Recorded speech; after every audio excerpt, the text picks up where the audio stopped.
na tróne bol.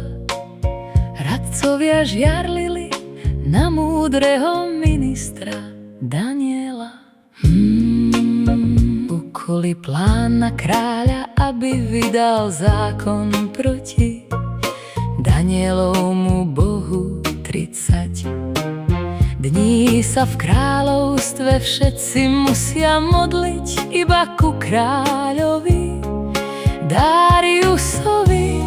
Kto proti tomu sa postaví, je tvojím nepriateľom a mal by byť uvrhnutý do jamy s levmi, kde zomrie.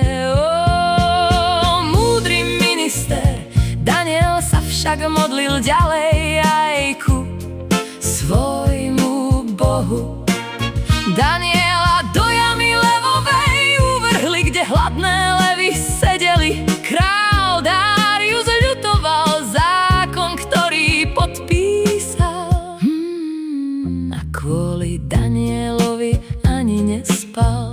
Ráno sa král ponáhľal k levej jame a nad ňou zakričal: Daniel, či ťa tvoj Boh, ktorému slúžiš, zachránil pred levmi?